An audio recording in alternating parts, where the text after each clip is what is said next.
Okay, here's the thing. Because I have to figure out how to convert all of my videos over here from TikTok to YouTube and figure out how to be a YouTuber, I am about to start doing things my way.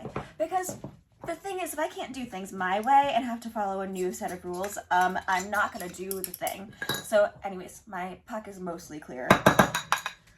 Here are my coffee grounds for if I decide to put them in my plants this week or if I decide to just like leave them be where they are. So what we're going to do is we're just going to start filming the same way that I would on TikTok, but here instead. And because these are longer form videos, I can just film the entire process anyways of myself making the coffee from beans to, I was going to say snout for some reason, but from beans to cup. Okay, so here's my puck of coffee. Here's my espresso machine that really needs to be washed, but that's going to be a this weekend problem. And we're putting the espresso into here. Here's my puppy. She wants love. Now, this is a steam-powered espresso machine, so it makes a bit of noise while you make it. But I've got a dog here. She's really cute. Hi.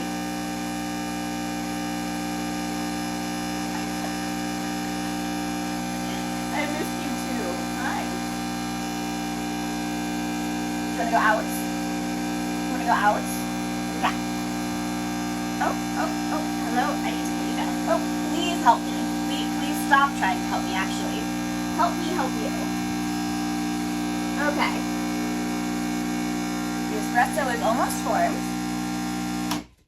There we go. Now the noise is off. You wanna go out? We can go out.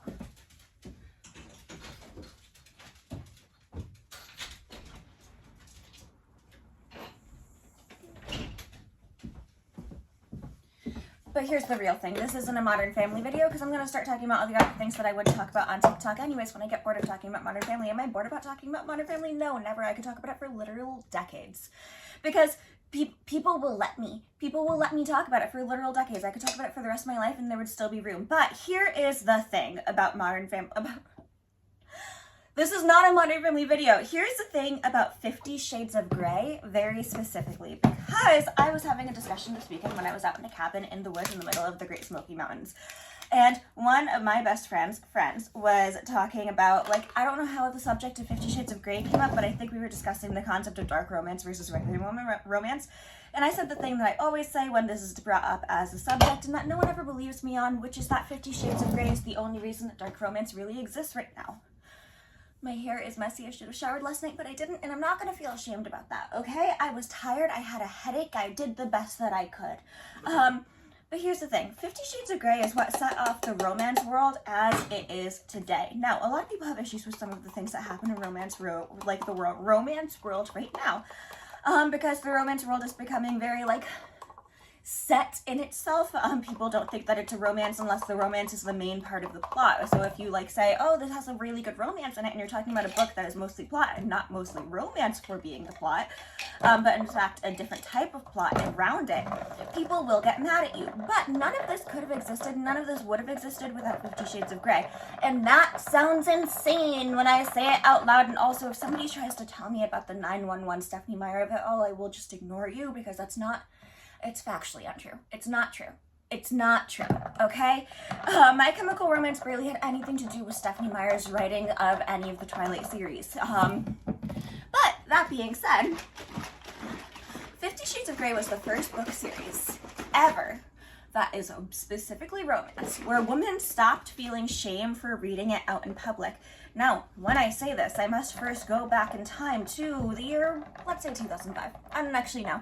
But around then, when I was 10 years old, my mother would have her romance novels in, like, the little bathroom, and she would read them while she was, like, doing her business before phones became, like, the thing that people did in the bathroom, or used in the bathroom. I don't know. And those covers had Fabio on them, or someone who looked like Fabio, just really hot people on the cover of these books looking hot. They were the Harlequins, okay? I need a paper towel, and my paper towels have been moved.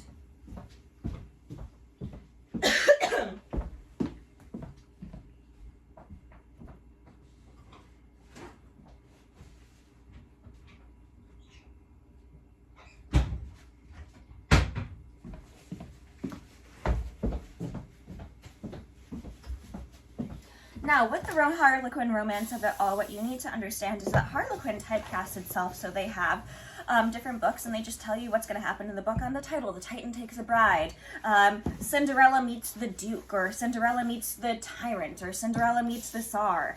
There are so many books, and you can tell exactly what's going to happen in them, mostly from the title. And these are books that are mostly romance-based and not as much sexually based, okay? But the part of them that's really important that I'm bringing up in this video is one specific thing, and that specific thing is that women were ashamed to be reading these books out in public. So if they were going to read these books, even in their home for the most part, my Aunt Kathy had 3 sons and 1 daughter, and she only read these books when they were covered up because she felt that she should be ashamed of the fact that she was reading porn. We can even see it in the episode of Friends when Joey and Rachel switch around their books. Or no, this isn't the episode where Joey and Rachel switch their books, but Joey uses Rachel's bed for some reason. And when he uses her bed, he finds her smutty pirate book. And he's like, "You're reading porn!" And it's a big joke, and Rachel feels like she's supposed to be ashamed of it because society made us feel like we were supposed to be ashamed of reading these things, even though men are specifically watching porn at all times, and shows like Game of Thrones exist. But that being said, Game of Thrones had other plots, so it was better for some reason. So, women like Rachel hid those books under those pillows. Women like my Aunt Kathy would buy book sleeves for their books. And when I'm saying book sleeve, I don't mean like literally a sleeve where you like put your book into it so it's safe and protected when you're not reading it. No, I mean specifically books, like little book sleeves that you would put your book into so you could hide the fact that you were reading smut out in public, if you were reading smut out in public, which a lot of people wouldn't be willing to do. 50 Shades of Grey changed all of this because when 50 Shades of Grey came around, by the year 2011, the world had changed because of this. Because women would be out and about and they would be reading their copies of 50 Shades of Grey with the tie on the cover, or the handcuffs on the cover, or whatever was on the 3rd cover or 2nd cover, I don't know. I own the movie copy of the 2nd cover, so like one of them has handcuffs, one of them has a tie, and one of them has something else, maybe the mask.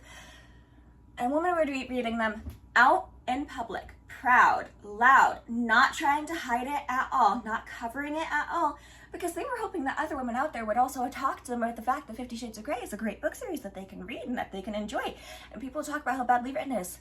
It is. It was self-published, and it was self-published by a woman who was in her 50s or 60s, before self-publishing was like really a big thing.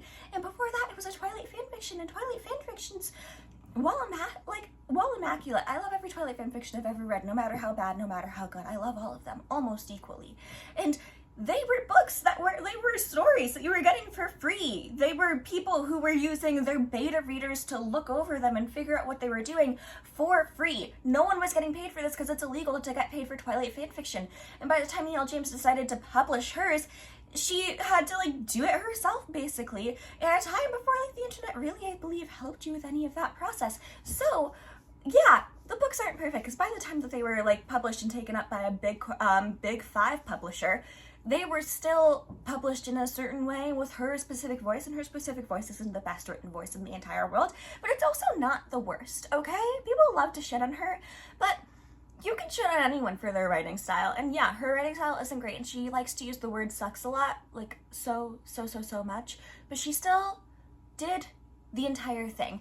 Now, the biggest part of this, and the biggest thing with this, is that because women were out and proud with reading these romance novels, specifically 50 Shades of Grey, and because they would discuss 50 Shades of Grey in their book clubs, and because there's an entire movie starring Diane Keaton and Jane fucking Fonda about women reading these smutty books, and Rita Moreno about older women reading these smutty books for the first time. Because of all of these things, women stopped feeling the need to hide the fact that they like romance, and it would not have happened without 50 Shades of Grey, and you can therefore say that it would not have happened without Twilight.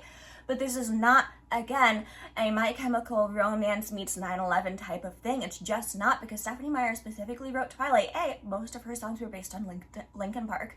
But B, like most of the song choices, Linkin Park. But B, and more importantly, she got the idea for Twilight from a dream that she had, not because My Chemical Romance came out with an album. Twilight could have existed without My Chemical Romance, which means that it therefore could have existed without 9/11. And it bothers me when people try to say that. Anyways, the point of this is 50 Shades of Grey is something that's going to be historically significant to all of us for at least the next 50 to 60 years, if not 100 to 200, because it is the reason that romance became what it was today, why dark romance even exists as something that people are so willing to talk about, why people are so willing to read romance and not feel shame for it, why so many really, really, really kinky books got published, because people were trying to one-up the 50 Shades of Grey of it all to bring in more readers. Even though I would argue that the best part about 50 Shades of Grey is the romance more than the kink, because the kink is badly written. But that being said, none of it would have existed without 50 Shades of Grey, and it's something that people forget so often because people just want to shit on 50 Shades of Grey because it's something that was written by a woman that women enjoy. That isn't the best thing that's ever happened to society, and because of that, people just like to talk about the downfall of society and how it's not even a romance. Because it's so badly written, how can you consider it a romance? And easily. There are a lot of badly written books. There are badly written books by men that still get published and praised because people love to talk about how good men are. So why is it that women have to feel ashamed of the fact that they like these smutty books? They're not the best book that's ever happened. They're not the best thing that's ever happened to society. But you know what they are? They're fucking fun. They're my comfort series. The movies are my comfort series as well because they're easy to watch. You know what's going to happen. And also, next video will be about the fact that the plot is so compelling the entire way through. It is a compelling plot. It's a compelling story. It's a compelling thing to read and absorb and bring into your brain. Anyways, I have to go. Thank you. This is the coffee. It has been made. YouTube, here I am. Okay, bye.